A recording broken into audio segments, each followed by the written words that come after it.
A pensar más con Rosa María Palacios.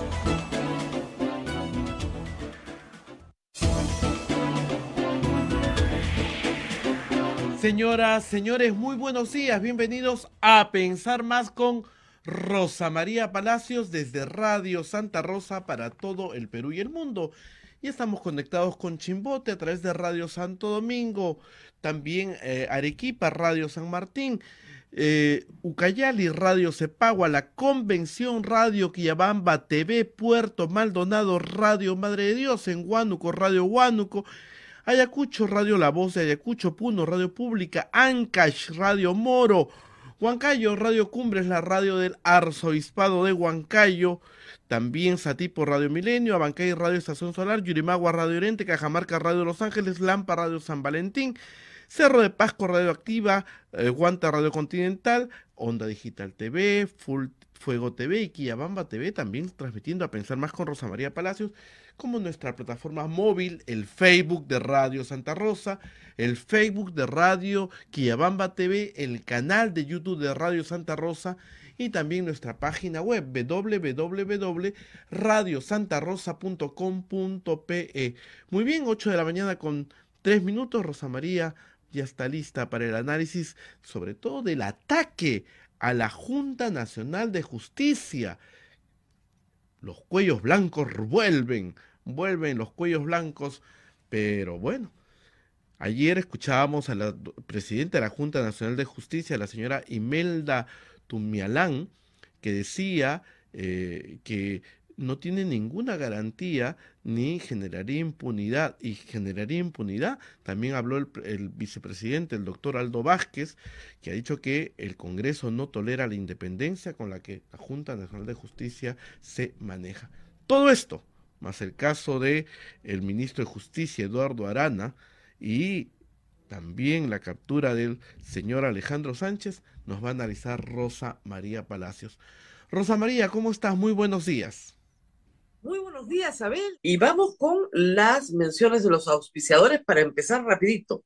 La Pontificia Universidad Católica del Perú es la universidad número 1 del país en el cumplimiento de los Objetivos de Desarrollo Sostenible, de acuerdo al ranking Times Higher Education 2023. Este logro refleja nuestro compromiso por la construcción de una sociedad inclusiva, segura, resiliente y sostenible. Visítanos en puc.edu.pe. Palestra Editores presenta el libro Justicia Dinámica, Justicia Climática, Vulnerabilidad y Protección, una contribución importante a la discusión sobre la justicia climática y su relación con los derechos humanos y la distribución de recursos. Sin duda, una lectura fundamental para aquellos interesados en la ética y la política del cambio climático, así como para aquellos que buscan soluciones justas y equitativas para abordar este problema global. Encuéntralo en palestraeditorias.com o escribe al WhatsApp 99355549971. Seminario Negociaciones Políticas, los días 7, 12, 14 y 19 de septiembre. Expositores Francisco Miro Quesada, Richard Arce, Jaime Lertora, Marisol Peresteiro, Aníbal Sierra Alta, Juan de la Puente. Convenio con Brasilcom, la Universidad Federal de Río Grande do Sul y el SIAC. Teléfono SIAC 996-057-321. Muy bien, ustedes también pueden ayudarnos, como lo recordamos todos los días, a través de las billeteras electrónicas que existen en el Perú. Existen muchas, pero las más conocidas son Yape y Plin, así que pueden hacer su donación capturando el QR que aparece en pantalla. Es muy sencillo, lo capturan con Yape, con Plin y ya está.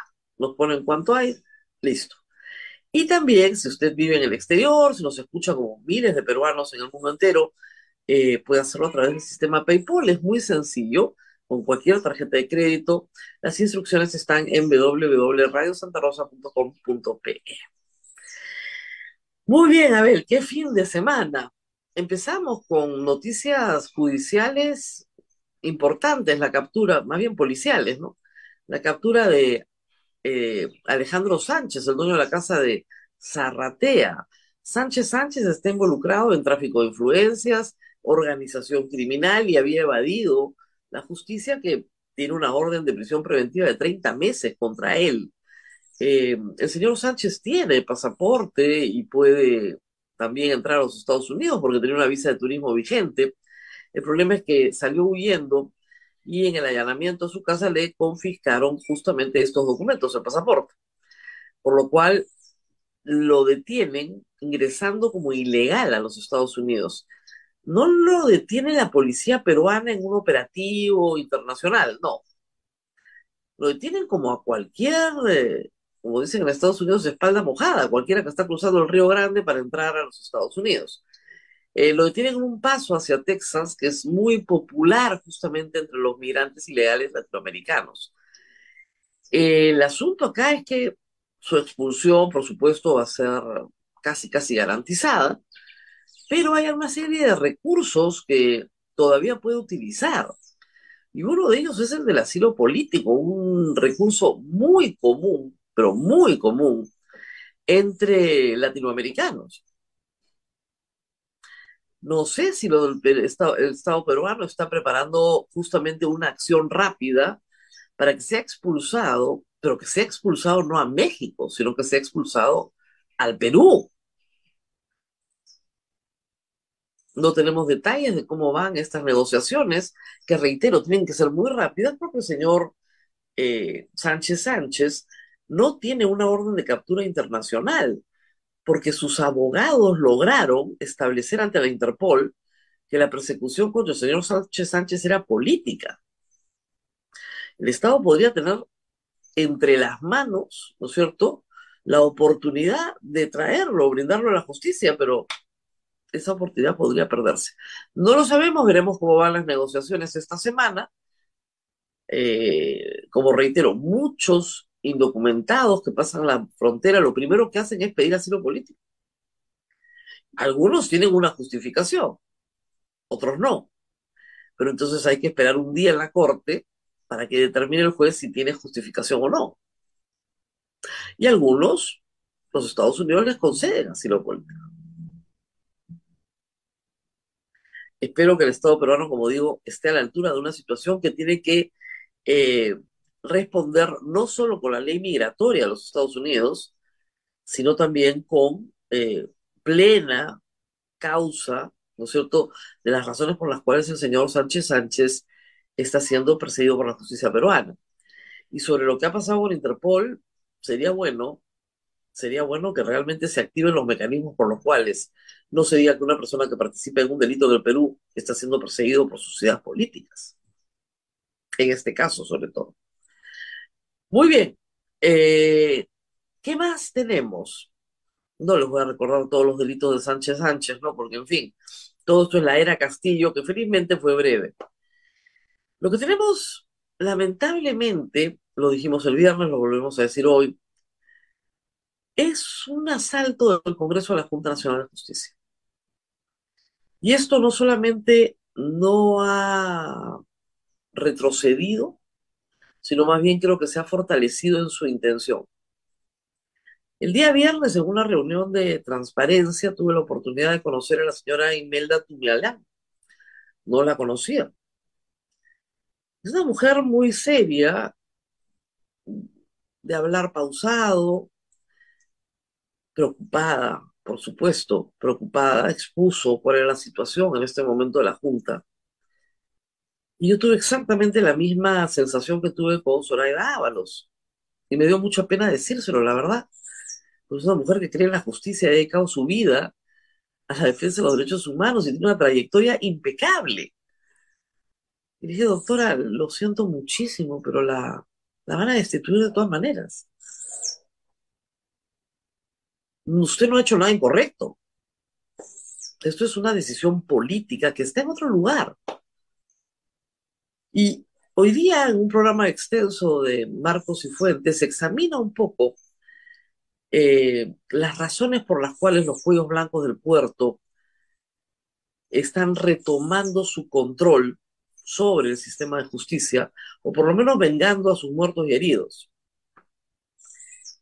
Y esto, si se ve en la perspectiva de la destrucción de la SUNEDU, en la perspectiva del fraude de Kuczynski, la ofensiva troll contra el lagarto Vizcarra, este tipo de ideas fuerza, creo que yo que van configurando un panorama mucho más amplio, de una idea más amplia, que tiene ya, yo les diría, unos 10 años, sobre la mesa y que se remonta a la sentencia contra Alberto Fujimori, a esa época.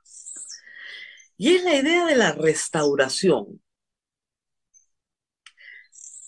Hay un grupo de gente que ha perdido mucho poder político, económico, las ventajas que obtuvo del poder, de los negocios que hizo. Y esa larga lista de políticos, miembros de las Fuerzas Armadas, empresarios, jueces, fiscales, pasa por la comisión de una enorme cantidad de delitos que se han examinado en el Poder Judicial.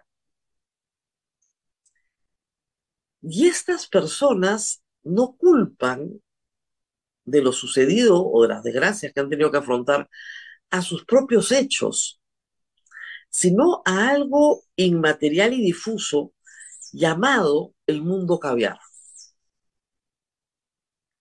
Es una cosa un poco enloquecida. Básicamente son personas que pertenecen a grupos normalmente conservadores, pero muy vinculados al fujimorismo. Entonces sienten que han perdido algo que tenían, que se les debe y que tiene que ser restaurado o repuesto.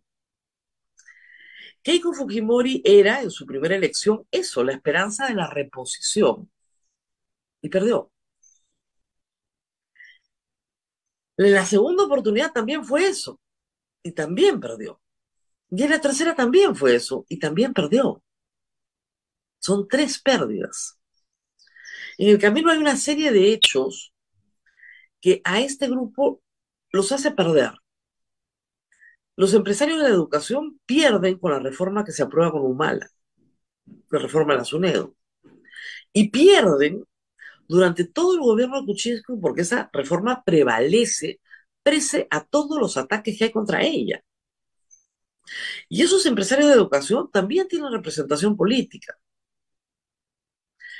Los jueces, fiscales, miembros del Consejo Nacional de la Magistratura, también pierden. Y pierden espantosamente el 2018. Y pierden porque se descubre que venden los puestos en el sistema, que el Consejo Nacional de la Magistratura tiene un precio. Tú puedes pagarles para ser fiscal o para ser juez. Y que los exámenes no son más que pantomimas, porque en realidad están controlando el acceso y la promoción dentro del sistema de justicia. Y que el sistema de justicia es profundamente corrupto, salvo islas de decencia que toda institución tiene. Es decir, no es una institución sana con islas de corrupción, no, es una institución corrupta con islas sanas.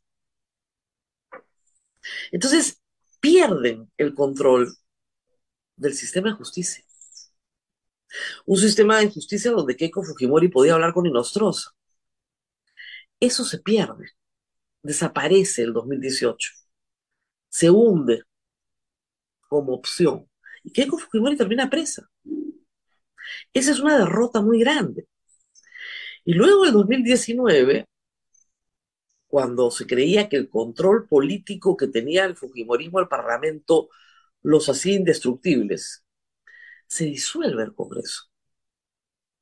Y esa es la peor de las derrotas, esa es la que une al Fujimorismo con APP, con Acción Popular, con Podemos, con Somos, es decir, Somos no estaba, pero son con el APRA, con el PPC, son los perjudicados de la disolución del Congreso. Y luego gana Castillo. Cuando gana Castillo, nuestro gran temor era la destrucción de la economía peruana. Y yo se los decía todo el tiempo, esto va a ser el hambre. Hoy nuestro gran temor, además de ese, es la destrucción de la institucionalidad, de la poca que se pudo armar entre la sentencia de Fujimori y hoy. De la poca, del 2007 a hoy. Las 2 reformas más importantes que se han hecho del 2007 a hoy El gobierno de Humala, la reforma de la educación. Y también la reforma de la carrera magisterial, que se convierte en una sola, la carrera magisterial. Ya no la ley del profesorado, sino la única carrera magisterial. Reforma también del gobierno de Humala. Todas estas reformas que buscan transformar la educación, mejorar la educación universitaria, mejorar el sistema de justicia, son por definición reformas que buscan evitar la corrupción y por lo tanto son caviares para los grupos de poder que han perdido en esos nuevos arreglos. Y lo que hay acá es un ejercicio de restauración. Los grupos políticos representados en el Congreso y sus parlamentarios son funcionales a esa restauración. Vamos a matar a los caviares. Eso significa, vamos a matar reformas, porque esas reformas representan honestidad y esa honestidad no nos conviene. Esa honestidad nos ha hecho perder. Y perdimos votos, perdimos prestigio, perdimos dinero, estuvimos presos, pero nos vamos a vengar. Es una gran idea, más que una idea pequeña. Entonces, los cuellos blancos de Puerto, los empresarios universitarios, los maestros no nombrados, interinos, todos responden a la misma lógica, a la lógica restauradora. O sea, a mí me tienes que dar algo que yo tenía y ya no tengo. Y la culpa de todo la tienen los caviares, que es una entelequia, ¿no? Cualquier persona que defienda eso es un caviar.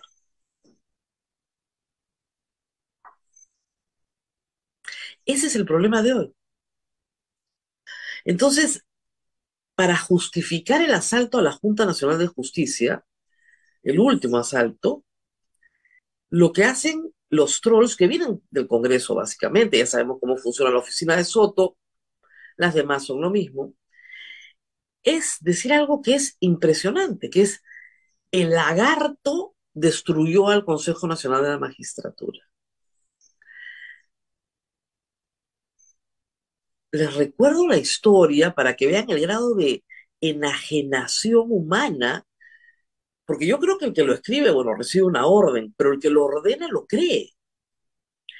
Claro, en época de Vizcarra se destruyó la posibilidad de vender puestos en la Fiscalía y en el Poder Judicial. Se destruyó la posibilidad de que Keiko Fujimori no sea juzgada. Todo eso se destruyó. Todo esto se vino abajo.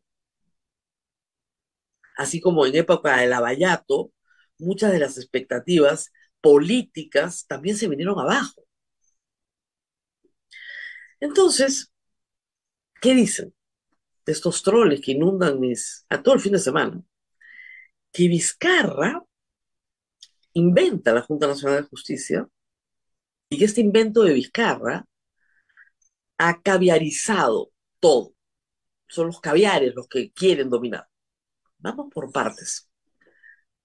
En los primeros días de julio del año 2018, IDL Reporteros publica el primer audio de Walter Ríos en una serie que se llamó Corte y Corrupción, que al principio se creyó era solo de la Corte Superior del Callao y luego se entendió que esto llegaba hasta la Corte Suprema de Lima, o sea, la nacional, y llegaba a muchas cortes del Perú. Y por supuesto llegaba al Consejo Nacional de la Magistratura. En cada entrega era más claro que había un sistema absolutamente corrupto enquistado en el Consejo Nacional de la Magistratura, con el trío Telesub, vinculados también al señor de Podemos, ¿no es cierto? Con fiscales vinculados al partido aprista, etcétera. O sea, politizado es poco. Muy bien. Es Vizcarra, sí, el que convoca una legislatura extraordinaria, porque Galarreta no la quería convocar, con punto fijo, la aplicación del artículo 157 de la Constitución, que es idéntico, ¿eh? O sea, ha sido modificado el nombre, pero es la misma figura que estaba en la Constitución. Muy bien. Y a partir del artículo 157 se determina que es falta grave vender los sitios. Me imagino, ¿no? Habían cientos de horas de grabaciones de un grupo policial y fiscal que estaba investigando otra cosa, un caso de narcotráfico. Y comienzan a escuchar estas conversaciones entre jueces, empresarios, abogados y políticos que terminan en el caso de los cuellos blancos del puerto. Y en esa legislatura extraordinaria, luego de una marcha muy grande que hubo en el centro de Lima, yo estuve presente, lo que se acuerda y acuerda la mayoría fujimorista, que recuerden ustedes que entra el 2016 con 73 congresistas, lo que acuerda el fujimorismo es disolver el Consejo Nacional de la Magistratura. Disolver. Votaron mayoritariamente a favor de su disolución. El 28 de julio del año 2018, Vizcarra se presenta ante el Congreso y presenta 4 iniciativas de referéndum. Es ahí donde se produce el corte ya absoluto y total entre Vizcarra y Keiko Fujimori. Vizcarra fue puesto por Keiko Fujimori. No hay que olvidar eso. César Villanueva es el lobista de Vizcarra en el Congreso y garantiza, ¿no es cierto?, que Kuczynski fuera, Vizcarra es de ellos. ¿Recuerdan ustedes el discurso de César Villanueva cuando asume la presidencia del Consejo de Ministros que dijo que no iba a tener? Varias veces, además. Estoy orgulloso de mi Congreso, ¿no? O sea, había logrado que Vizcarra fuera presidente ofreciendo las garantías a todos. Galarreta iba a Palacio, firmaban leyes juntos los primeros 3 meses del gobierno de Vizcarra. Y Vizcarra se reunió 2 veces con Keiko Fujimori y Keiko le dijo lo que tenía que hacer. Me para la ley de octógonos. ¿No se acuerdan? Keiko pensó que ese era el momento restaurador. Y Vizcarra la traiciona. La traiciona porque cree que este tema, el de la Junta Nacional de Justicia, es un tema que hay que sacar adelante porque la justicia está corrupta de arriba abajo. La traiciona en términos políticos. Creo que hizo lo correcto, pero en fin. Y presenta 4 proyectos y hace cuestión de confianza de los 4 proyectos. Y ahí el Congreso dice, no se puede hacer cuestión de confianza de reformas constitucionales. Y el Tribunal Constitucional les permite hacer cuestión de confianza de cuestiones constitucionales. Hoy sería imposible, ¿no? Hoy ya el Congreso estableció que no hay cuestión de confianza prácticamente de nada con un Tribunal Constitucional que ellos en ese momento no controlaban. Ese fue el problema. Si hubieran controlado, el Consejo Nacional de la Magistratura se quedaba a su medida. No lo controlaban. Aprueban el Congreso las iniciativas legislativas que nosotros en diciembre aprobamos en un referéndum con 86, 87%. ¿Para qué? Para limpiar la Junta Nacional de Justicia y establecer que el sistema no iba a ser representativo, ¿ok? Uno de la Corte Suprema, uno de la Fiscalía, uno del Colegio de Abogados de Lima, uno de los colegios profesionales, porque ahí metía mano todo el mundo, sino que las cabezas de algunos poderes del Estado, más 2 rectores, o sus representantes, pero eran 2 rectores al principio, iban a convocar a un concurso público de méritos con examen. El examen es la cosa más caviar que hay, pues, no lo odian el examen, con examen. Los que pasaran el examen iban a tener una entrevista personal para ver sus antecedentes y luego se escogía en base a un puntaje. Montar todo eso demoró primero el referéndum y luego por lo menos un año para terminar de organizar el concurso y nombrar a los miembros. ¿Ok? Y los miembros han trabajado 2020, 2021, 2022, 2023, y el próximo año se van, porque el mandato es de 5 años irrenunciable e impostergable. Eso es lo que hay. ¿Quiénes conforman esos poderes del Estado que eligen a la Junta? Agárrense. El presidente del Congreso no está, así que tranquilos, pero preside esta comisión el defensor del pueblo. Yo soy Gutiérrez, el hombre de la transacción, abogado personal de Vladimir Cerrón. Él preside la comisión. La fiscal de la Nación, que ha dicho este fin de semana, por favor, yo no tengo nada que ver con la destitución de la Junta Nacional de Justicia, no me mezclen con eso. Después de haber presentado, también el viernes, una cautelar de emergencia al Tribunal Constitucional, que también es tributario del Congreso, para que no la investigue nadie. Ni Dios la va a investigar. Nadie la va a investigar. Muy bien. Defensor del pueblo, fiscal de la Nación, presidente del Tribunal Constitucional, muy famoso por decir que la cuestión de confianza solo se da cuando el Congreso así lo quiere. Esa es la nueva doctrina, que se vuela todo, que permite que la presidenta de la República viaje sin haber modificado la Constitución, que valida haber modificado la Constitución por ley en el caso de la cuestión de confianza, porque él es parte de la restitución también. Ya no tenemos un tribunal caviar, ahora tenemos un tribunal tributario de los que cortan el jamón en el Congreso. Y lo que el Congreso diga y quiera, hará el Tribunal Constitucional, con lo cual ya no sirve para nada. ¿Para qué sirve el Tribunal Constitucional? ¿Qué cosa ha hecho importante por la defensa de la institucionalidad en el Perú en los últimos 6 meses? Nada. O sea, un país que se cae a pedazos en su institucionalidad, ¿qué ha hecho el Tribunal Constitucional? Nada. Absolutamente nada que no sea validar todas las barbaridades que hace el Congreso. ¿Ok? Muy bien. Ese también va a elegir. Este señor Francisco Morales también es bien. Ahí van tres. El cuarto es el Contralor Nelson Chac, que como está ya con el mandato vencido, va a hacer cualquier cosa que le diga el Congreso que tiene que hacer. Lo que ustedes digan. El siguiente es el señor Arévalo, presidente del Poder Judicial, el que decía que le gustaba el plan Bukele, que también está permanentemente relacionado con la idea de la restauración. Y luego tienes a dos rectores que van a ser controlados por quién?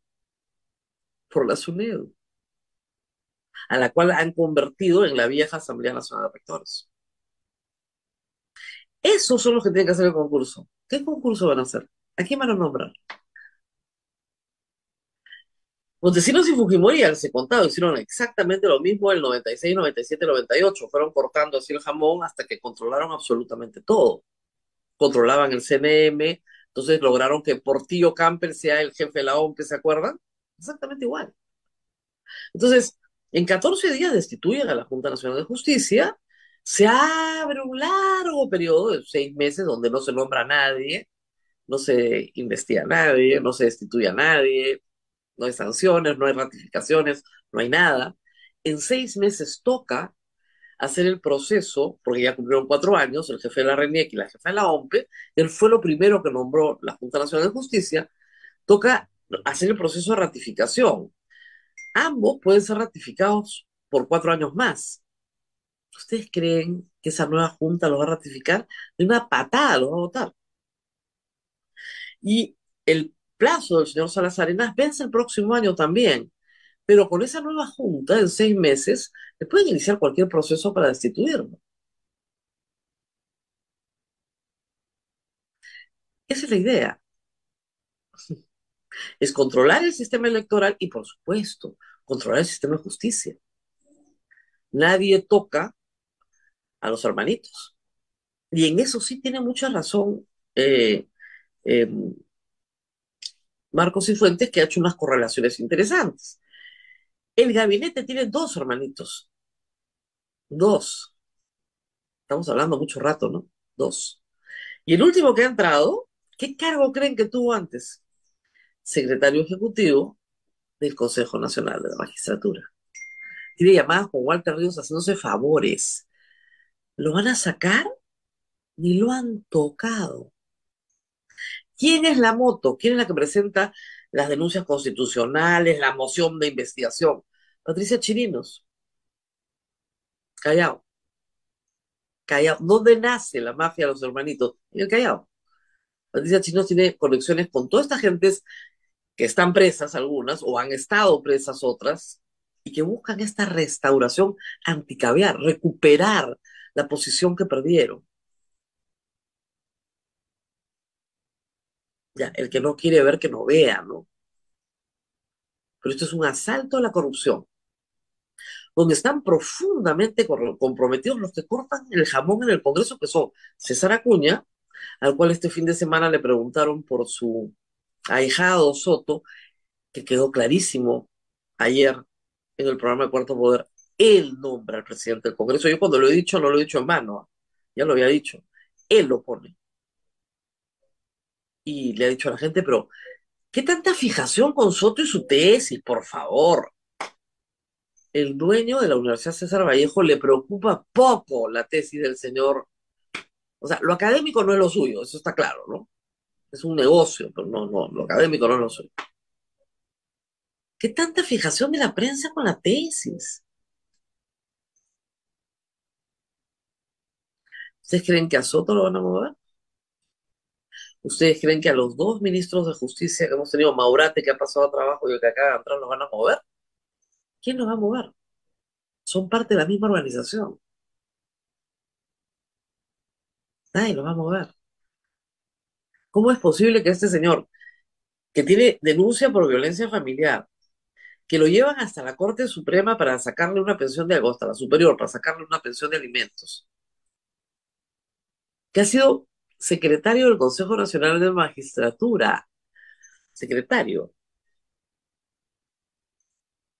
brazo derecho de Gladys Echaíz, que es parte también de esta restauración? ¿Dónde creen que va a estar? Va a estar ahí por alguna buena razón, porque representa eso que Otárola necesita para seguir gobernando.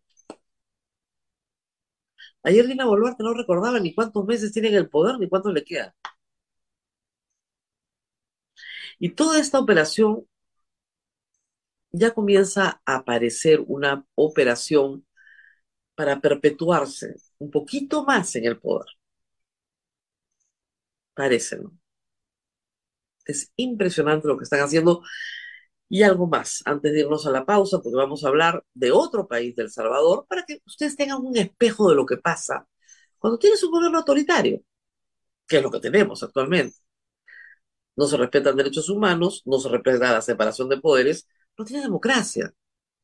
Tienes una pantomima de democracia, pero no tienes democracia. Entonces lo que viene ahora es el control de la prensa. Alguna ya bajó la cabeza sin problema, ya se ayornó. Por eso es que si ustedes ven los titulares del viernes, del sábado, del domingo, de hoy, simplemente se paran en un kiosco y ven las portadas, parece la prensa chicha de los 90. La Junta no existe. Salvo para la República, casi que la Junta no existe. Este problema gravísimo no existe. Y confían en la ignorancia de todos ustedes, claro. Son conceptos difíciles, ¿no?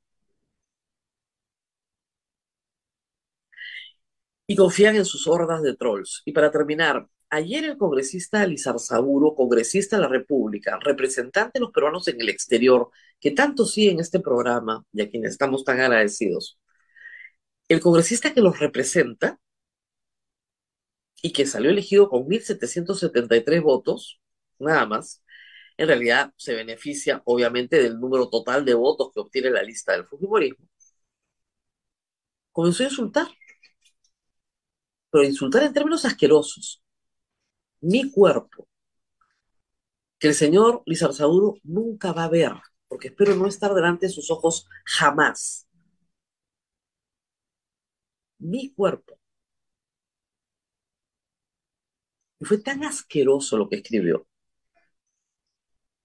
que cientos de personas salieron a decirle, oiga, ¿qué le pasa? Con toda razón. Borró la porquería que había escrito y luego dijo que su cuenta la habían hackeado. encima cobarde, agresor y cobarde. Pero eso es el fujimorismo. O sea, el señor responde exactamente al patrón de conducta que se espera en su grupo político. Eso es lo que es el fujimorismo hoy. Y eso es parte de esta idea de que hay que restaurar el mundo, ¿no? Hay un grupo de lo que dicen viejos lesbianos de la coordinadora republicana, que claro, ya están un poco viejos también, ¿no? Pero es la misma idea, ¿no? Tenemos que restaurar el mundo a como era antes de que Fujimori estuviera preso, cuando controlábamos, cuando teníamos poder. Y el problema de estos grupos es que han tenido poder muchas veces en los últimos 25 años y lo han perdido una tras otra por corruptos, por vinculados a la corrupción. La gente no vota por ellos nuevamente, pues, en algunos casos, en otros sí, en otros sí. Muy bien, vamos a la pausa y regresamos con un invitado muy especial. Ustedes han oído hablar de El Salvador en estos días, del plan Bukele, de lo bien que le va a Bukele. Entonces decidimos invitar a un salvadoreño, médico psiquiatra, líder del Movimiento Libertad. Va a estar en un instante con nosotros, pero primero tenemos que ir a la pausa con... eh, a ver, adelante. Hacia Rosa María. Agradecemos a Palestra Editores, el sello de los buenos libros de derecho, presenta a la comunidad jurídica su nueva colección de diálogos Europa-América, la cual busca visibilizar y fortalecer la construcción de un discurso común sobre el derecho entre Europa y América. Revisa los títulos disponibles en palestraeditores.com o escribe al WhatsApp 993-554971.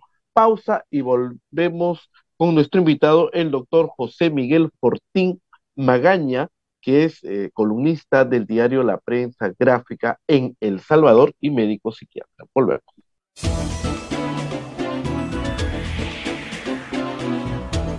Continuamos con A Pensar Más con Rosa María Palacios desde Radio Santa Rosa. Ella se encuentra con nuestro invitado, el doctor José Miguel Fortín Magaña, columnista de La Prensa Gráfica, presidente del Movimiento Libertad y director de Resistencia Ciudadana en El Salvador. Nos vamos hasta El Salvador. Rosa María, adelante.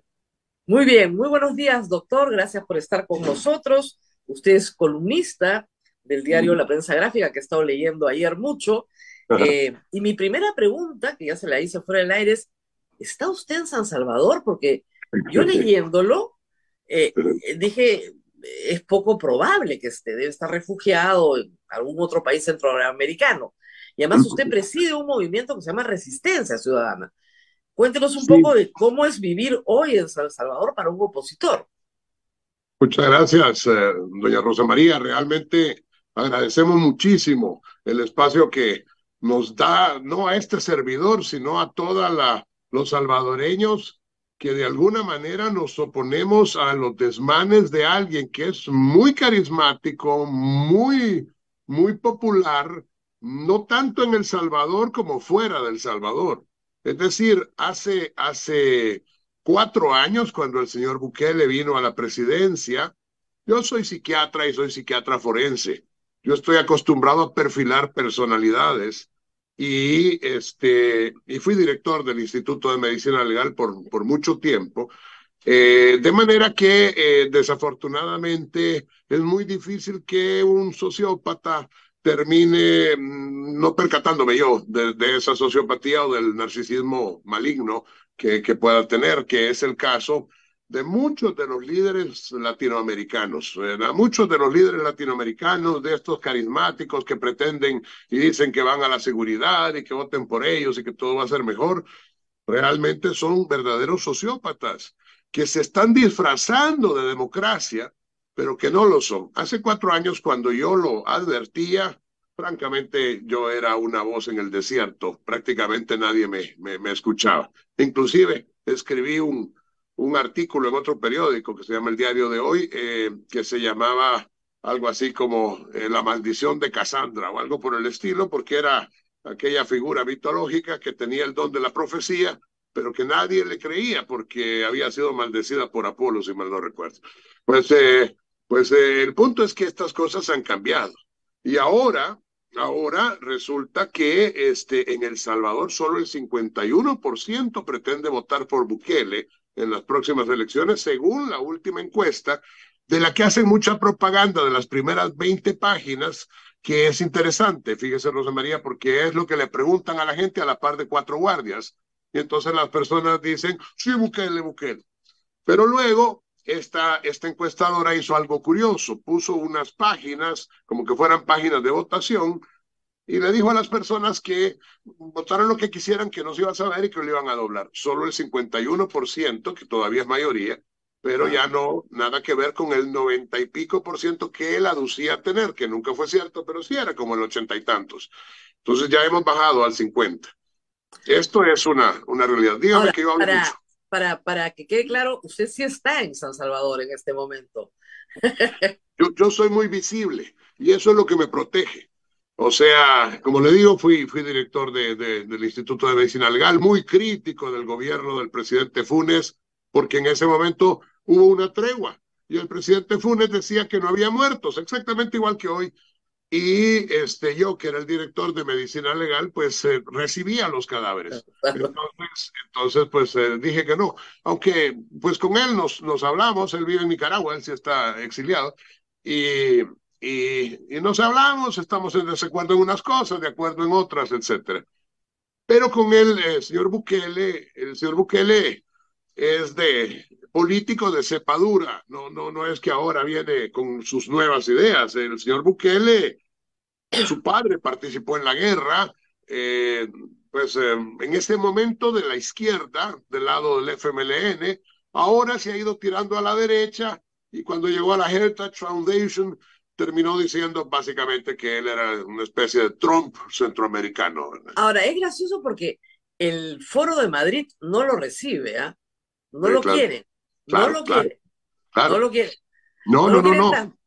Es que ¿sabe qué Es- es lo que pasa? Que las personas intelectuales, como usted, pueden ver más allá de lo evidente. mm, Pero el vulgo, desafortunadamente, son $2,5 millones al día. $2,5 millones al día, vale 900 millones de dólares al año, en en 4 años. publici- en ¿Ah? publicidad. En publicidad. Ahora, En El Salvador Bukele, no hay, fíjense que prometió hace un poco más de un año, al estilo muy, es que no es ni siquiera populista, es oportunista. Este, al estilo muy populista, prometió 3 escuelas diarias. Al día de hoy deberían de haber sido 1,200 escuelas las que debería de haber hecho. Eso lo ha hecho 20. ¿Por qué? Pero esas 20 escuelas le han costado a El Salvador más de $200 millones. Entonces, que no es que las haya hecho, pues, le estoy hablando de una pequeña escuela rural, claro, mixta, en un cantón allá perdido, donde solo Dios conoce, y que claro. tiene dos aulas y una profesora al estilo. Nosotros también tuvimos hace muchos años un presidente que ofrecía 3 escuelas diarias. Pero regresando a El Salvador, regresando a El Salvador, me ha hecho recordar el pasado. Eh, es verdad, una situación de inseguridad terrible. El Sí, Salvador no es un país muy grande, es un país más bien pequeño en territorio comparado con el Perú, digamos. no, es el Y, más pequeño de América continental, ¿no? claro, entonces hay una sensación, o había una sensación cierta y real de inseguridad. O sea, eso es innegable. Y Sí, claro. hoy la gente está contenta porque dice que puede salir de su casa, los turistas van, no les pasa nada. ¿Eso es real? ¿Qué es lo que pasa? ¿Qué es lo que había en el fondo de esto? Es que el problema de Bukele es que no es una persona muy inteligente, a pesar de que da la impresión de serlo, y está rodeado de la caterva de sinvergüenzas más escandalosa que uno se puede imaginar. De tal suerte que es decir popular, y francamente, como tal, el Departamento de Estado de los Estados Unidos ha advertido y le ha metido en una ley que se llama ley Lista Engels y luego una ley que se llama ley Magnitsky al señor Osiris Luna, que es el jefe de las prisiones aquí en El Salvador, y lo ha metido, entre otras cosas, por narcoactividad. El señor, pero con él, el alcalde de la tercera ciudad de El Salvador, que se llama San Miguel. El Salvador es un paisito pequeño y así alargadito. En el occidente, a la par de Guatemala, está Santa Ana. En el centro está San Salvador, que es era la capital, porque ya no tenemos esos departamentos así, y San Miguel, que queda cerca de Nicaragua. Básicamente esos son. Es el alcalde de San Miguel, también está condenado por los Estados Unidos como promotor de la narcoactividad. El punto es que casi la totalidad de la gente que rodea a Bukele está en la lista Engels o en la ley Magnitsky.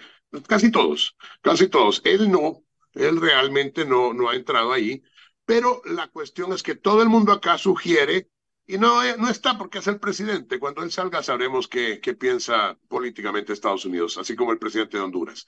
Pero la cuestión es que en El Salvador no hay una relativa calma desde la perspectiva de lo que usted está mencionando, pero como él no es muy inteligente y no tiene personas alrededor que lo sean, no ha podido entrar o no ha querido, a lo mejor, a las causas de las pandillas. Es que las causas de las pandillas no son la pobreza, nada más. O sea, entendamos que la pobreza juega un punto importante, ¿no?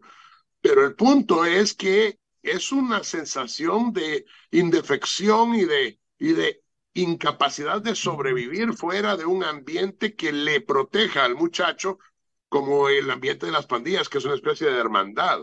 Uh-huh. Disculpe, que estoy un poco afónico. No se preocupe, estamos todos un poco mal también acá.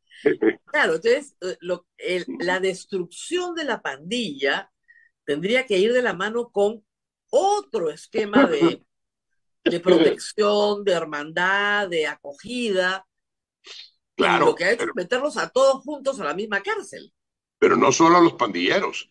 Es que el problema es que el 7% de la población adulta joven, 7%, está presa en El Salvador. El 7% es el país que tiene más prisioneros por 100,000 habitantes. Antes lo era Estados Unidos, con claro. Como 580. Claro. Sí, nosotros tenemos 1,200. 1,200 presos por 100,000 habitantes. El 1% de la población es lo que está preso, ¿verdad? El 1.6. El 1.6. O sea, imagínense el Perú como si nosotros tuviéramos 500,000 presos. Para que la gente del Perú se entienda, nosotros tenemos hoy 90,000 a 100,000 presos. Hoy. ¿Ya? Sí. Pero es como si tuviéramos 5 veces más. Pues no sé cuánto es ahorita la población del Perú, pero 33 millones. Entonces serían el doble, o sea, porque es casi del 2%. O sea, sería 666,000, mire qué número más cabalístico, estaría preso el 666% de la población. Entonces, muy bien, tiene este stock de presos inmenso en procesos que todo el mundo ha dicho que no son correctos, procesos colectivos, que es una cosa bien fantástica, donde 500 personas, una cosa inconcebible, procesos colectivos, etcétera. Pero la población que lo vota y está a favor de él dice, pero tenemos paz. Ese es el precio que hay que pagar. Claro, pero no la hay. Porque ahora basta que un gendarme, un policía, un soldado, porque también tienen a los soldados por fuera, que un soldado en el cantón, allá donde nadie conoce, vaya caminando, y esto está pasando. Y viene el soldado y le dice a la muchacha que quiere acostarse con ella. Y viene el hermano y sale a defender a la muchacha y el muchacho es llevado como que es delincuente. Y así pasa todos los días. Es más, al día de hoy, con estas falsas noticias, 2 colombianos vinieron a este país y esos 2 colombianos inmediatamente vinieron. Es que en cualquier país del mundo, si un muchacho joven se tatúa, pues no quiere decir nada, pero aquí eso es delito y entonces se lo llevaron presos. Luego la comunidad salvadoreña y este servidor gritamos tanto que los sacaron. Pero para entonces ya habían venido otro contingente de unos 50 colombianos. Esos muchachos todos están presos y no hay forma de saber de ellos. Hay además un par de argentinos, no sé si hay peruanos, pero cualquier persona que venga sobre pretexto de que aquí se gana en dólares y que no sé cuántos, no es cierto, se gana en dólares, pero lo que eran los colones antiguos. Es decir, si un colón era 8.75 por $1, pues ahora el salario mínimo en El Salvador es $360, pues, es decir, No digo que todo el mundo está mal, pero el nivel de pobreza desde que Bukele es presidente, y esto es importante, el índice de pobreza relativa aumentó y ahora es el 50% de la población quien es pobre relativo. Y la pobreza absoluta aumentó del 2% a casi el 10%. Esto Ahora, es... ¿ah? ahora, Bukele ha planteado cambiar la moneda a la criptomoneda y eso es algo un poquito todavía más difícil de entender, ¿no? Eso es bien difícil de entender, sobre todo que ha sido un rotundo rechazo, no solo de los que adversamos a Bukele, pero también de la gente que apoya a Bukele. Y la pregunta es, ¿por qué sigue gastando el poco dinero que hay en El Salvador para comprar criptoactivos? Y particularmente a través de una billetera que él ideó y obligó como que fuera necesaria y de no sé cuántas obligatoriedades, que se llama Chivo Wallet. En El Salvador la palabra chivo significa dos cosas, significa varias cosas. Bueno, es el cabrito, es el chivo, Claro, claro, este, que creo que esa acepción es de toda nuestra América, claro. pero además quiere decir algo bueno, eso es algo chivo. Por ejemplo, ¿qué tal la Aquí, película aquí, Chiva? aquí ¿Ah? no, ¿ah? Aquí no. Siempre la palabra disculpa. No, ¿Por no es qué no mala me dices? palabra. Pero Ah, si yo le digo a un hombre que es un chivo, Ave le estoy, María, le Ave estoy diciendo, María. le estoy diciendo que es homosexual. Bueno, aquí también tiene un poco esa excepción y eso es lo que le ha molestado bastante al señor Bukele, ¿verdad? Ahora, también no, pero a un hombre aquí el chivo quiere decir que es así todo catrín, No, todo. no, no, acá no, acá no. Mire qué bueno saber modismos de cada parte. Claro, Bueno, la modismo de cada cuestión, país. sí, claro. Bueno, la cuestión es que así se llama, el Chivo Wallet. Y fue una estafa, pero nacional. Ah, Se tenía que poner el DUI, por eso tenemos tanto miedo con las nuevas elecciones. Hay ah, un montón de cosas en esas elecciones. Por ejemplo, pretende que las personas que voten en el extranjero puedan votar por un mes, no un día de elecciones, sino que por el ah. mes entero. Y todos pueden votar con cualquier documento y lo pueden hacer desde su casa en una aplicación que él va a bajar. Es Ah, decir, que mi abuela podría votar, claro que mi abuela murió hace 300 años, pero ah. mi abuela podría votar con su pasaporte vencido en 1980, ¿verdad? Que es el año ¿Cuántos, que a ver, murió. para que se haga una gente, cuántos salvadoreños viven fuera del Salvador y cuántos dentro del Salvador? Vivimos más o menos 6,5 millones de salvadoreños en el interior. Y afuera, bueno, a lo mejor yo estoy pronto porque no le contesté esta cuestión. Yo creo que no estoy preso solo porque soy muy mediático, porque conmigo casi todos están presos. Hay un montón de presos políticos. Lo que sucede es que también Bukele sabe que yo soy muy gritón y que tengo además un montón de informaciones que eventualmente, y desde afuera, porque en El Salvador no se puede, pues podrían ser publicadas. De manera que tal vez por eso o por cualquier otra cosa, pues sigo aquí todavía. Pero la cosa es que, ¿Cuántos señor, millones hay afuera de eh, salvadoreños? en El Salvador vivimos 6,5 millones y afuera unos 3 millones de salvadoreños. Ah, Es un wow, es montón. muchísimo, es importante. Pero la votación histórica ha sido de 7,000 personas, nada más. O sea, ¿Cómo? solo 7,000 personas es el máximo histórico de salvadoreños que votaron en el extranjero. Porque cuando un salvadoreño sale de este país, sigue queriéndolo, pero se olvida rápidamente de las cosas que le produjeron dolor. Y Claro. tenemos años de estar en guerra. Tenemos años de estar sufriendo una serie de consecuencias dramáticas. Entonces, por esa circunstancia, muchos salvadoreños no han votado. De hecho, la inmensa mayoría, le repito, apenas es insignificante el número, 7,000 personas. Ojo, doña Rosa María, que estoy seguro que en estas votaciones van a votar 20 millones de salvadoreños, de los que hay 3. Claro, Es, pues. es que es una cosa dramática, porque como le repito, se puede votar con un documento vencido en cualquier momento. O sea, algo que se venció en 1980 Claro. Aparece una persona ya en su casa, en Maryland, o en Oklahoma, o donde usted quiera, Uno de usted- la casa marca el pasaporte vencido y el voto válido. ¿Qué es eso? Hasta hace algunos años, yo recuerdo, hace ya muchos tal vez, el principal, que bueno, a todos está igual doctor que yo, hasta hace, lo voy a dejar un ratito, hasta hace algunos años el principal ingreso de El Salvador eran las remesas que mandaban los familiares a su gente, ¿no es cierto? Hoy, ¿cuál es el principal ingreso de El Salvador? ¿De qué vive la economía salvadoreña? De lo mismo, de las remesas. De las remesas. El Sí. Salvador producía café. O Mil sea, disculpas. no se preocupe, yo entiendo cómo está, porque acá en Lima tenemos problemas todo el tiempo con el asma y la tos y todo. ¿Ya? Pero sí, El el tema sí, Salvador producía café, algodón, cereales. Tenía una minería más o menos suave.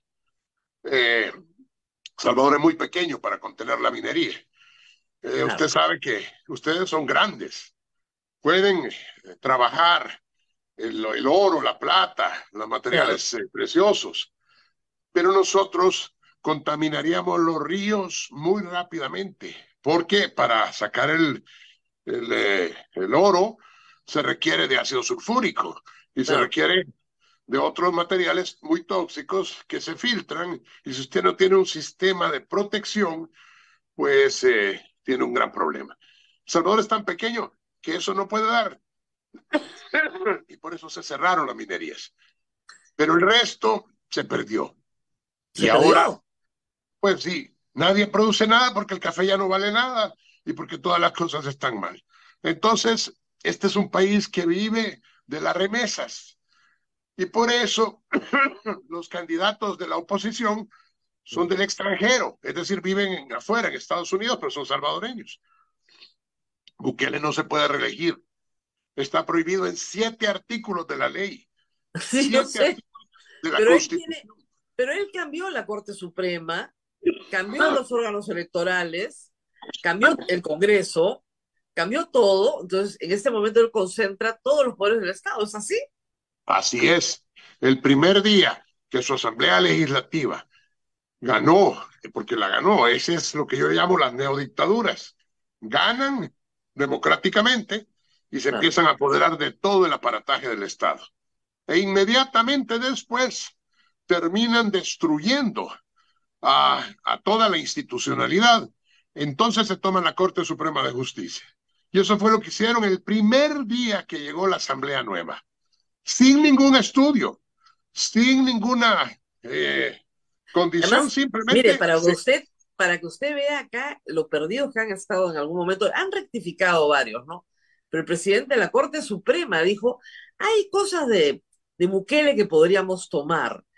Dice, la primera es que tú desapareces, porque Bukele lo que primero que hizo fue desaparecer en la Corte Suprema, para empezar. Totalmente, totalmente, totalmente, totalmente. El señor presidente de la Corte peruana debe saber que el primero en irse sería él. Claro. O O sea, sea, no hay forma. Bukele no es un demócrata, no cree en el disenso, no cree en la posibilidad de que las personas pues puedan opinar y como tal disentir, vuelvo a repetirlo. Veo, No, además, de parte mucha persecución por corrupción. Es decir, a todos sus adversarios políticos les estampan el tema de que son corruptos, entonces o tienen que asilarse o terminan presos. ¿Eso es lo que está pasando mayoritariamente? exactamente. Le vuelvo a repetir, los funcionarios del señor Bukele, los funcionarios del señor Bukele, casi todos están en la lista de los de primer orden, ¿verdad? Casi todos están en la lista Engels y en la ley Magnitsky. Ni uno de ellos ha sido ni siquiera investigado por la fiscalía, que también obedece a Bukele. También. De Ok. hecho, las pocas promesas de campaña que ha cumplido, de hecho creo que la única, pero esto hasta un momento ya verá, fue algo que se llamó las CICIES. Era el equivalente, en Guatemala existió algo parecido que se llamó la CICIG, Así es. que era la ONU que había puesto una especie de super tribunal para ver las corrupciones. Entonces el señor Bukele dijo que iba a hacer lo mismo. Y efectivamente puso algo que se llamaba CICIES, empezaron a trabajar no con la ONU, sino que con la OEA, y entonces descubrieron que había un montón de casos de corrupción en su propio gobierno. El día que le entregó el primer pliego de los primeros 12 casos de corrupción, ese día cerró las CICIES. Ya no existe. Pero parece novela de García Márquez, ¿no? Pero no es novela de García Márquez. Ojalá lo fuera. Ojalá lo fuera, es la vida real. Ahora, la famosa cárcel para los 40.000 presos que publicitó tanto, llegaron los videos al Perú, sacaba a estos chicos calatos en unos calzoncillos blancos largos, rapaditos, con los tatuajes encima, como si fueran animalitos. Así no los tiene todo el día. Yo me imagino que el resto del día, o sea, cuando no está la cámara pasan otras cosas. Sí, fíjense que en El Salvador hay un fenómeno bien interesante. Es como si psiquiatra forense se lo cuento. En El Salvador los mareros se tatuaban, pero de un tiempo a la fecha no se tatúan porque es la forma como la policía los captura. Claro. Muchos de los mareros antes salían de la mara cuando entraban, digamos, en una iglesia, ya sea la iglesia católica o una de estas iglesias evangélicas que ahora hay. Esto pues hacía que ya fueran inclusive pastores o diáconos, no hay ningún sacerdote que yo sepa que haya sido marero, pero claro, sí sé que hay pastores que fueron mareros y ayudantes. Todos esos están presos ahorita. Todos esos porque tienen los mismos tatuajes. Y como ahora él considera que los tatuajes son la demostración de ser marero, todos los que fueron rehabilitados, él los está deshabilitando. Porque cuando salgan muchos de estos, si es que alguna vez salen, pero sí, cuando salgan, van a salir otra vez llenos de odio, llenos de rencor, pensando un poco los motivos del lobo, aquella poesía modernista de Rubén Darío, que decía que el lobo se volvió a ser malo porque se dio cuenta que todos los humanos eran malos. Y esto es lo que le va a pasar a muchas de estas personas. Pero además, doña Rosa María, está provocando las maras del futuro, porque ha dejado sin padre y madre a una generación entera, sobre todo de la gente más pobre. Yo vivo aquí en una zona residencial francamente agradable, más o menos sería como San Isidro de allá del Perú. Es una zona donde no hay problemas, hay buenos restaurantes, se come bien, 3 o 4 restaurantes peruanos excelentes, aunque ustedes los peruanos siempre dicen que no es buena la comida de un restaurante porque son muy exquisitos en la comida. Pero aquí no hay problema, pero allá abajo, en las zonas bajas, que son la mayoría de la población, allá se llama Soyapango, Ilopango, y esas zonas donde había los mayores cantidades de mareros, la gente que no era marera está presa. Y estos dejaron a los niños al cuidado de los abuelos, porque ya no están los padres porque los tiene presos. Yo le digo, el régimen de excepción va a terminar el próximo octubre o a lo sumo en noviembre. Se acordará de mí. Y esto es porque ya cambió también la ley penal. Y en la nueva ley penal pasa esas cosas inauditas. Como por ejemplo, no son 500, 900 personas pueden ser condenados porque un gendarme mencione al juez que esos 900 son pandilleros. ¿Y por qué? Porque él diga que son pandilleros. Vivimos en la barbarie. El Salvador, como cualquier país, fíjense que América Latina tiene una historia común. Casi todos los pueblos se separan de España entre 1811 y 1824. Y todo esto ocurre precisamente porque en España los franceses habían invadido esa tierra y muchos de los patriotas de estas tierras se separaron de Francia, no de España, y luego comienza todo el proceso.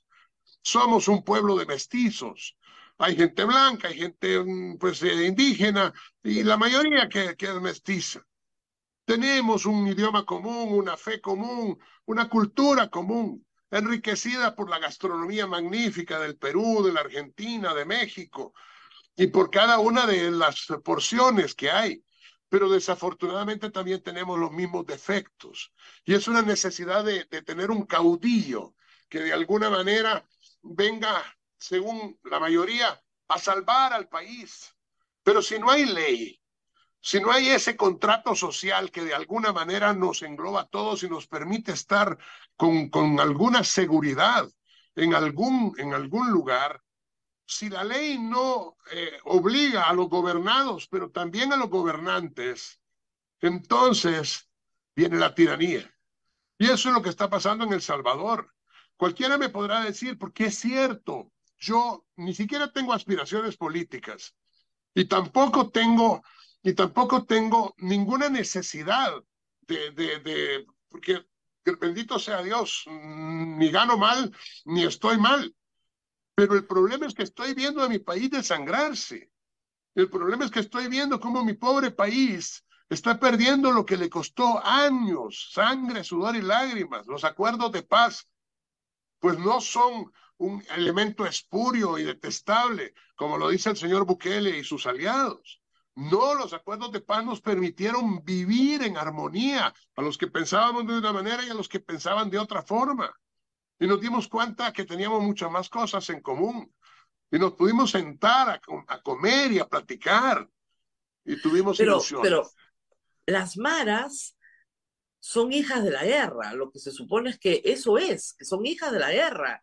Es una consecuencia de haber tenido un país militarizado y la nueva generación asume esa militarización como pertenencia, ¿no? Eso es, y las exportan, además terminan en Estados Unidos, la Mara Salvatrucha llega a Estados Unidos.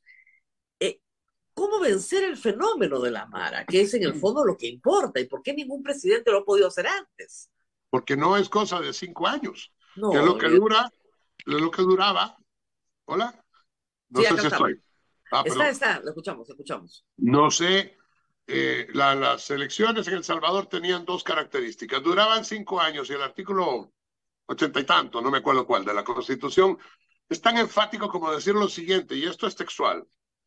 El presidente de la República no podrá permanecer en su cargo ni un día más después del 1 de junio. O sea, así de enfático. Así, claro. O sea, para que no haya duda. Entonces, Y hemos permitido que el doctor Tosa, porque ya me contó que acaba de tener COVID hace sí, pocos días, así que sí. muchas gracias por estar con nosotros. Pero No, al decíamos, contrario. la guerra en El Salvador termina en el 91.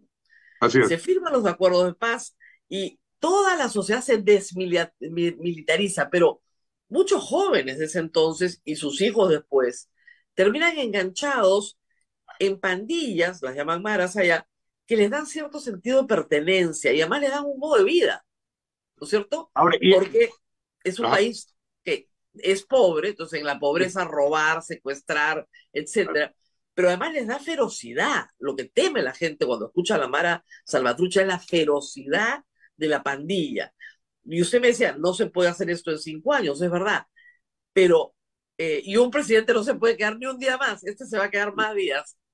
¿Cómo resolver el problema de fondo, que es el problema de la seguridad de la gente? Si es que el problema tiene que ver con lo que todo el mundo sabe, tiene que ver con la educación en valores, la educación, ¿cómo se llama?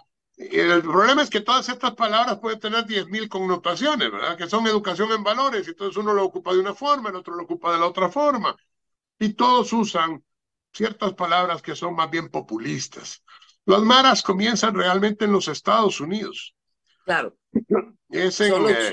Son los que se van y de ahí regresan porque ya son criados sin el padre ni la madre.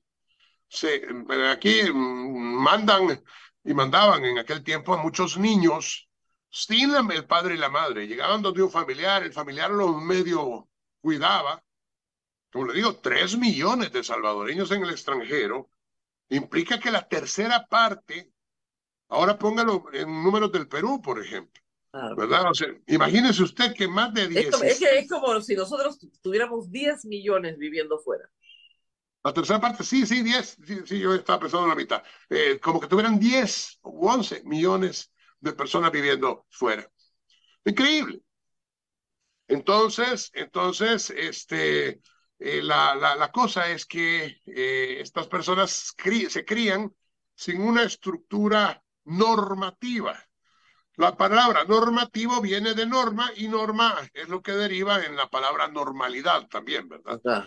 Entonces la cuestión es que estas personas creciendo sin normas, si quisiéramos ser freudianos diríamos sin un superego y nada más con los instintos básicos y un ego distorsionado porque solo tiene pesa de los instintos, pues hace gala de las cosas más primitivas. No tiene superego y por tanto tampoco siente culpa cuando mata, cuando Claro. extorsiona, etc. Estas personas tuvieron hijos, pero muchos de esos hijos, porque algo, allá el primordio del superego siempre sí existe. Y esos hijos, muchos de las maras no querían que los hijos se metieran en las maras. Y entonces los sacaban de ese ambiente. Pero esos muchachos ya crecieron y ahora están presos también. Los nietos de estos mareros van a ser criados como mareros. Estamos viendo la génesis, gracias al señor Bukele, estamos viendo la génesis de una nueva generación de pandilleros. El concepto Mara es un concepto interesante dentro del caló salvadoreño. Mara, que por cierto en castellano quiere decir el conjunto del ganado que camina, debe ser el hato, la majada El o la acto. mara. Claro. Y entonces todos caminan juntos. Ese concepto alguien lo oyó y le gustó. Y de hecho aquí se usaba esto. Cuando yo era joven, la gente decía, hey, vamos a salir un poco con la mara, pero no se refería a la mara esa, sino que se No, refería no, a los amigos. Pero la mara, ya como pandilla, aparece en las clases populares, en la gente más pobre, en la gente sin cultura. Usted no ve a niños de los colegios del Opus Dei o de los colegios de la escuela americana o de los legionarios, que son los colegios caros acá, o la británica. No, no hay ni uno que haya estado nunca no. en ninguna mara. Pero, pero allá en el cantón de Chirilao arriba, ahí sí. Entonces, por eso es que es tan importante la educación. Pero como el proceso de la educación no se va a ver en el quinquenio, sino que se va a ver 15 años después, a ningún populista le interesa eso. Al populista le interesa que la gente diga que en este momento metió bajo el tapete toda la basura. El problema es que en El Salvador ahora ya tampoco hay seguridad. Hoy no por las maras o las pandillas, sino por la policía, sino porque realmente el Estado se ha vuelto un Estado coercitivo, Claro. represivo, en donde ha cambiado todo para perpetuarse, incluyendo la forma de elegir diputados. ¿Es verdad que los líderes de las maras han tenido la posibilidad de salir de El Salvador? Esa es ¿En otra qué? cosa. Esa es otra cosa interesante. El periódico digital El Faro, que valdría cuando tenga tiempo que entreviste a alguien de ese periódico, porque ha sido el periódico de mayor, bueno, la prensa gráfica, el diario de hoy también, pero el periódico digital El Faro ha investigado profundamente. Tenemos hasta audios, digo tenemos porque son conocidos por todos, en donde sale, por ejemplo, el ministro de Bukele,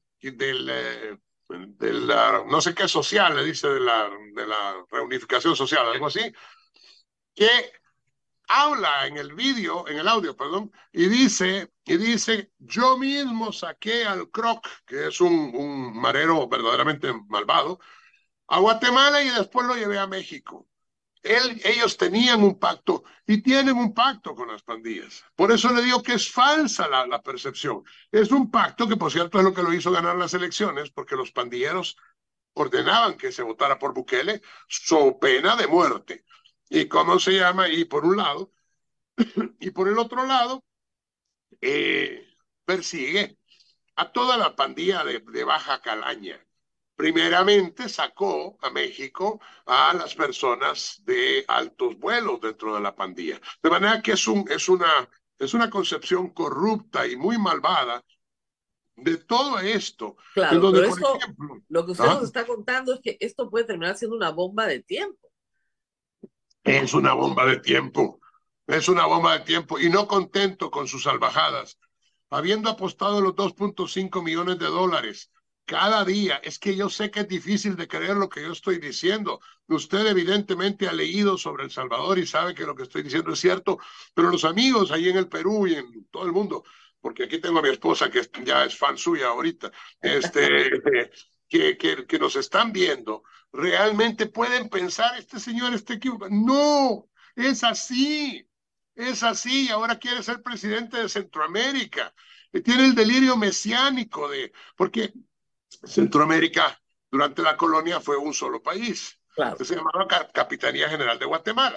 Ujú. Este país estaba unido hasta que los mexicanos en el Imperio del Septentrión con Iturbide invadieron Centroamérica y después se separaron en pequeños pedazos. Parte de Centroamérica, el ahora estado de Chiapas, quedó del lado mexicano y el resto de Centroamérica quedó aparte. Entonces Bukele dice que hay que unir a Centroamérica. Claro, él lo que no dice, pero es lo que quiere, es ser él el presidente de Centroamérica y el presidente vitalicio de Centroamérica. Ah, Y bueno, en son sueños Centroamérica, grandes, digamos, son sueños grandes. eso se llama mesianismo. Él Claro, es pero un hombre usted, que está mal de la cabeza. usted Y es la verdad, yo psiquiatra, se lo lo he debe dicho saber. en televisión aquí en El Salvador, antes de que que no hubiera represión en los medios de comunicación, porque ahora sí la hay. Eso le quería Este, preguntar. Toda la gente del Faro está viviendo en Costa Rica, claro, claro. no pueden trabajar desde El Salvador. El tema de la No, libertad de prensa, no, sí. ¿cómo va? Malísimo, malísimo. De hecho, la prensa gráfica, el Diario de Hoy y el Faro, esos son periódicos escritos. El Faro no. El Faro es un periódico digital. Por esa razón, aunque la prensa y el Diario de Hoy tienen una página digital, son periódicos en papel todavía. Okay. Eran periódicos que publicaban y eran de Mira, gran audiencia, pero Bukele les quitó toda la publicidad, les hizo a los demás anunciantes que dejaran de anunciarse en esos periódicos, los ha convertido en mini periódicos de 8 páginas o de 16 páginas, porque y siguen luchando, esos son verdaderos héroes. Otros, como el Colatino, dejó de ser ya un periódico en papel de porque ya no papel. pudo, y Para, así. para terminar, porque nos tenemos que ir, se me acaba el Sí, tiempo, entiendo que la sociedad civil, varios grupos en los que está la resistencia, que uno de ellos es el Movimiento Libertad, sí. han propuesto un candidato alternativo, como un colectivo, han dicho, ya, este es nuestro candidato alternativo. ¿Cuántos otros candidatos alternativos hay? ¿Y qué posibilidad hay de que las elecciones sean realmente competitivas, justas, libres, transparentes? Esa es una excelente pregunta. Tratando de resumir, nosotros intentamos llevar un solo candidato, pero desafortunadamente algunos grupos de interés impidieron que esto sucediera. Yo entiendo que había gente del buquelato, así le decimos, el buquelato, como él es musulmán, y no tengo nada contra los musulmanes, porque no Claro. pasa nada, pero él es musulmán y entonces él quiere un califato acá, una especie de cuestión de estas. Bueno, entonces llegaron 3 candidatos de la oposición. Uno se inscribió en un partido, el partido de izquierdas, que es el FMLN. Otro se inscribió en un partido muy pequeñito, pero un partido que se desprende del partido de derechas, que es Arena. Y entonces este partido se llama Nuestro Tiempo. Es un partido parecido a Arena en cuanto a que es de derecha, pero no es, vaya, pro familia, sino que es pro choice y Ya, más tiene que otras todo cosas. al favor del aborto. Entonces, ahí están los 3 partidos, el de Arena, Nuestro Tiempo y el FMLN. Y cada uno lleva un candidato. El de Arena se llama Joel Sánchez, el de Nuestro Tiempo se llama Luis Parada y el de el FMLN le decimos el Chino Flores. Entonces, nosotros a cualquiera que tenga los ojos ligeramente rasgados le decimos chino, no porque tenga ascendencia Igualito acá. oriental, sino así. Estos son los que están. El buquelato ha sacado pseudo candidatos para que compitan también contra él. La oposición tendrá que plantearse si siempre va a participar al final de esta jornada. Ahorita estamos, pero vamos a ver qué es lo que pasa, porque si no hay ninguna garantía y si las posibilidades de un fraude son absolutas, una de las posibilidades es que la oposición se retraiga al final. Y otra de las posibilidades, aunque esto ya sabemos que a Bukele le va y le viene, porque de todas maneras se va a convertir en el caudillo, va a tener a los partidillos estos que van a seguir compitiendo contra él, y él va a ganar. Pero la oposición real dentro de El Salvador crece agigantadamente. Este es un punto que poca gente de verdad entiende. Nos vamos, Rosa María. Las encuestas van cambiando. Muy bien, muchísimas gracias, doctor. Ha sido muy interesante escucharlo. Y me alegra que todavía pueda hacerlo desde San Salvador, pero como van las cosas, tal vez ya no. Espero que todavía sí. Y allá me va a ver en el Perú alguna vez. Por lo menos voy a comer rico, eso sí. Eso sí. Muchísimas gracias por haber estado con nosotros. Nos despedimos desde Lima hasta San Salvador y, por supuesto, con ustedes, con toda nuestra audiencia. Será hasta el día de mañana. Chau, chau. Hasta mañana, Rosa María. Muchísimas gracias al doctor Fortín. Permiso. Adiós. Gracias. Hasta aquí, A Pensar Más con Rosa María Palacios.